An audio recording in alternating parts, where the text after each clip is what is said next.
such an honor to be here today to share with such a great collection of speakers and artists and musicians. So thank you so much, junkDNA. Thank you, Spencer, for inviting me to be part of StarBloom Fest again. And I was saying to you earlier how interesting it is that I'm back again this year. The last time I spoke was at the 2020 winter solstice, and that was when we had Jupiter and Saturn at 0 degrees Aquarius. So it's interesting that I'm returning again to speak on a very similar theme occurring for the year of 2023. So just to introduce myself, my name is Danielle. On Instagram, my handle is 12th space, and I share my insights, my musings through the lens of astrology, through the language of astrology, in the kind of lean towards more of the spiritual, the psycho-spiritual evolution. A lot of the time, it's imagery that hits me, whether it's channeled or just perceived from my own inner world. And astrology and the language of astrology has been what has given me so much foundations to be able to deconstruct a vision, an image, and then turn it into something that's more solid in words. The only thing is words can be very limiting, and so I try with my use of words and the use of astrological languaging to provide the same type of picture that provides choice, that provides an elevating perception, so it's the way of looking forward into the astrology for 2023. It's to utilize these occurrences, these celestial occurrences, as opportunities for us as coded beings. We are spiritual beings embodied, experiencing this reality, and it's our own coding that is engaging with the current transits or the celestial codes that are always at play. And so it's this constant, from the macrocosmic perspective, drawing it into the micro and vice versa, and allowing this great evolution of our perspective, our perception of ourself, our evolving self. And so the themes that I wanted to touch on today would be a bit of an overview for 2023, leaning into astrology, but trying my best to avoid too much astrological jargon, and trying to display and share some of the words that help to go along with the imagery that I've received for when looking at the charts, for example, the Capricorn ingress, which we had just yesterday for winter solstice in the Northern Hemisphere. I've also looked forward into the spring equinox, which is when the sun moves into 0 degrees of Aries. And then we've got some big transitions of some of our outer planets that move quite slowly. And so they're quite significant because the slow moving planets, Pluto, Saturn, Uranus, things like that, the nodes, these are all celestial bodies that move a lot slower than, say, our personal planets, the Mercury, the Mars, the Moon. The Moon changes through signs every 2.5 days. So, these are great, like, personal little triggers that we can tune into, but on a great collective level to look forward into what it is that we're going to be experiencing. And of course, you can take that into your lives and use these moments that are occurring over the next year as opportunities, times that you can connect in with yourself and move forward with the times, move forward with these new codings that are coming in for energy, for consciousness. So if I start with the theme of my talk, my presentation was the power of perception. That was kind of the biggest thing that I wanted to zone in on or hone in on for 2023. And the power of perception really comes back to you, the individual. And we can perceive so much information, especially in today's world. It's like information overload. The ways upon which that we can tune into information and gather information is vast and wonderful. this is a great advancement for us all.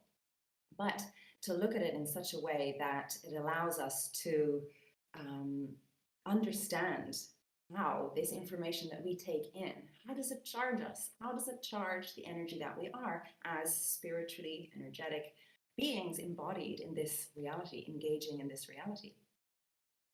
Another theme for the year would be choice, because the power of perception really does come down to you. It is self-perception, is how you see the world, how you know yourself, and how you utilize the knowledge of yourself to engage with the micro and the macro. These are choices. What are the limitations that you set upon yourself that give you discipline, that give you structure towards achieving what it is that you want, towards striving to evolve into your soul purpose, your soul calling? What are also the restrictions, though, that you have chosen, unconsciously or not, to be bound by? And when you choose certain ways of giving away your power, you have allowed other types of restrictions and limitations to form your reality. Sometimes that is necessary, depending on your age and where you're at. You know, having someone else assist you with the responsibility of life, of growth, especially to those that are parents and have children, you play a significant role in molding your child's reality. And that is fortunate that they are given that opportunity to feel safe within a boundary. And so these boundaries and limitations are not always perceived as negative. Nevertheless, we have experienced a tremendous amount of eroding and breakdown in the structures and the systems that we experience on a great collective social, political level, through every little system that we can, that we do and can connect into. It is going through a huge change. And this brings me back to the 2020 timelines and energies that we played with then, which was, you know, at the beginning of 2020, we had the Jupiter-Saturn-Pluto conjunction in the end degrees of Capricorn, which Pluto is currently just finished moving off. So we see a lot of the triggering of that, I suppose that initial breakdown of the structure, of the connection to reality. And then subsequently in January 2020, not long after that, we saw a huge shift to our reality and how we engage with reality, how we connect to each other, the systems in place that manage that, whether that is the multitude of healthcare, politics, multimedia, communications, education, everything kind of went through a massive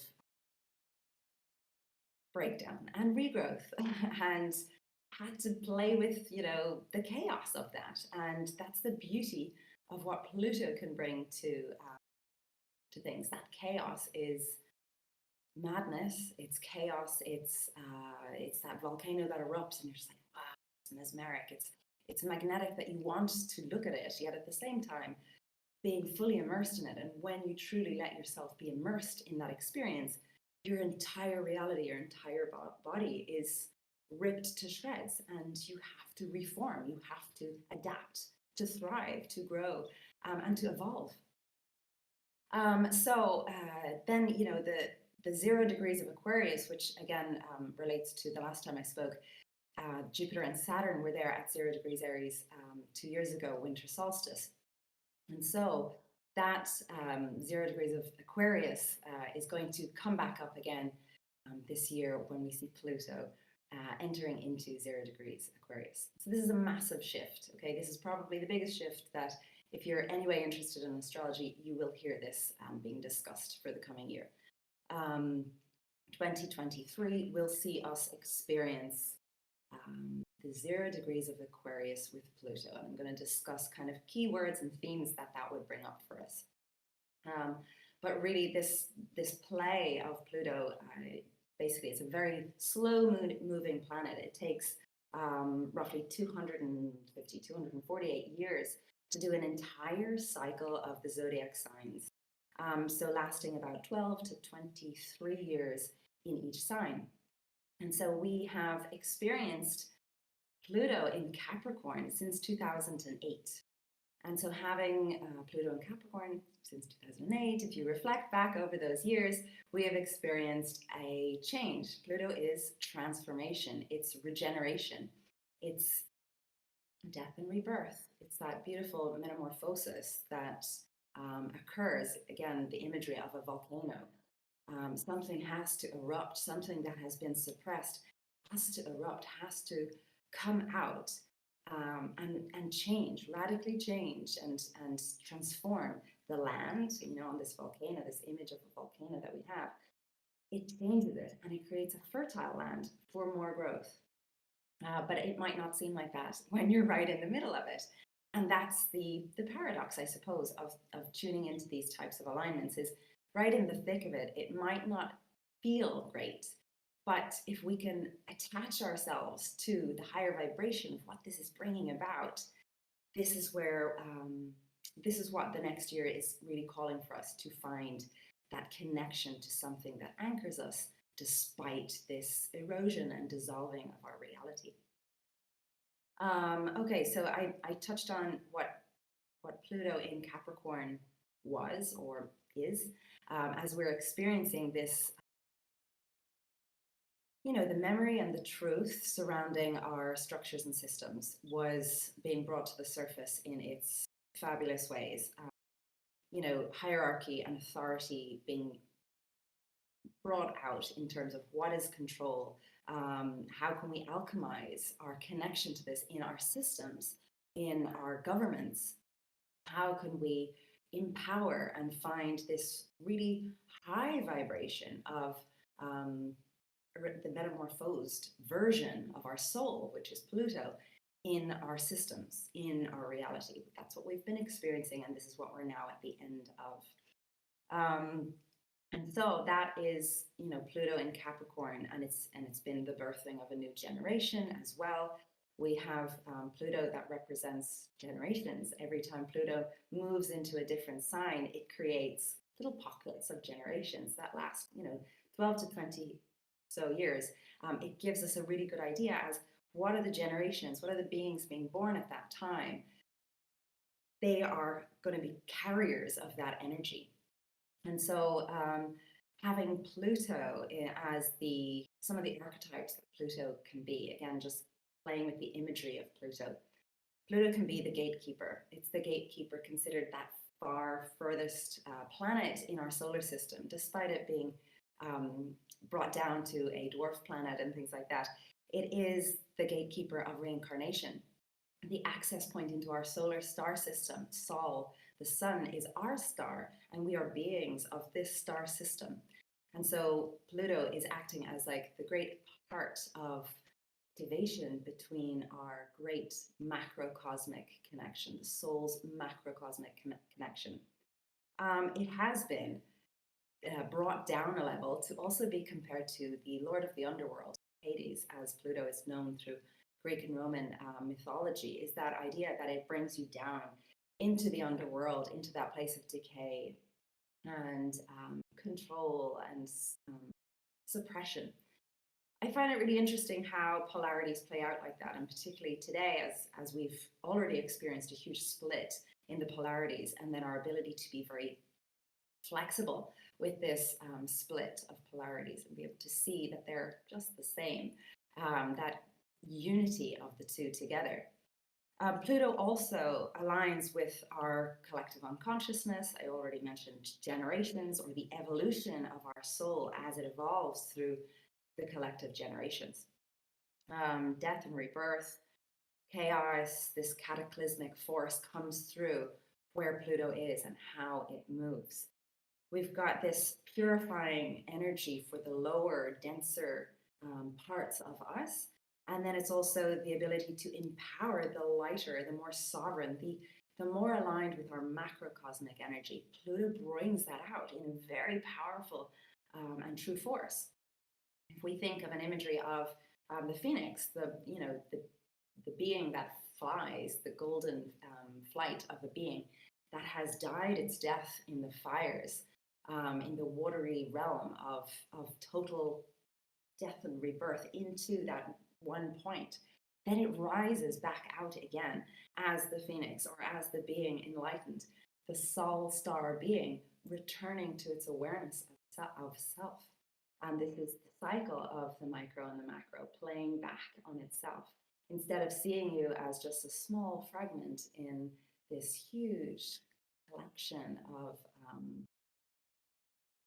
beings of energy, we start to see ourselves as a great part, a piece in something so much bigger. And our refinement of what we are helps us to unite all these fragments in our soul recollection. So there is a huge collective remembering going on, okay?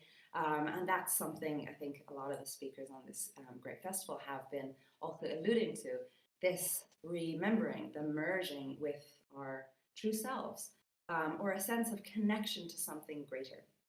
And so as Pluto will move into Aquarius in March, so it'll move in just after the spring equinox energy in the 23rd of March, we will experience for the next year this constant back and forth on that 0 degrees of Aquarius, testing the energy that was brought together by Jupiter and Saturn 2 years ago. And it brings it forward as Aquarius, its true form. It's, a lot of people will speak about this AI and this super speed technology and online banking and this connection through the online technology realm. But let's just tear that away for a moment, even though it's an incredible pathway upon which we can connect to each other. Let's take it into the micro for a moment. Aquarius for the micro is that divine mind, that energy that comes through this channel that we are connected to a collective. And when we connect to that in the most simplest form, it's the in-breath. So when you breathe in, you are connecting to a very powerful part of all that you are, this higher mind, Aquarius, this connection to something beyond what you are. Aquarius is this angelic being, that once was human and then set up in the stars as this beautiful being. Because of its beauty of humanity, it becomes this collective angelic being that pours its wisdom, the channel, into our now, into the zodiac of Aquarius. And so when Pluto enters into that state, we are going to be connecting to the most powerful version of us being a channel of this great energy. And so for the next year, the key things that I would look at as being practice would be, or a ritual or a ceremony for you. Pluto loves ritual. Pluto loves ceremony. Connect into your channel. What is it that you're channeling? And I don't just mean like far out star beings and incredible transmissions. Tune into your breath, the information that you take in, because that is coding your whole DNA, that is evolving. It's going to elevate you towards your great sovereignty, your connection to the macro. This trust of your inner network, the connective tissues that you are as a body. Okay, we've got Uranus at the 15th degree of Taurus at the moment, and this is the midpoint of our body, our value system.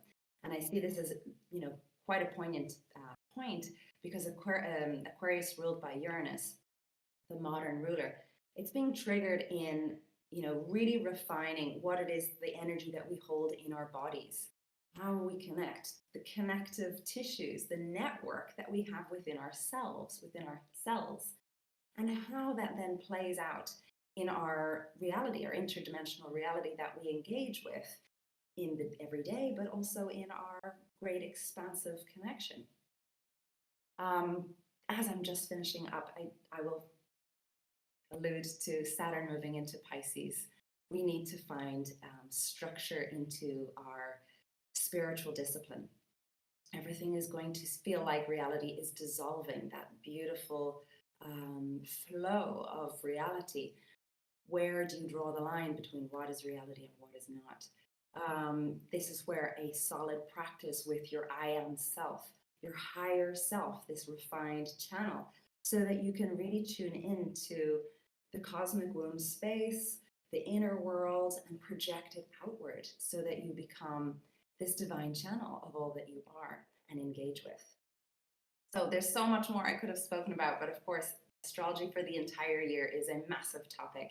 I hope you are empowered with this perspective to choose the energy that you take on, that codes your cells, that codes your remembering and connection, your inner network to all that you are, so that you don't feel so fragmented and you become merged into that unity, all that we are and all that we are creating, all that we're moving into over the coming.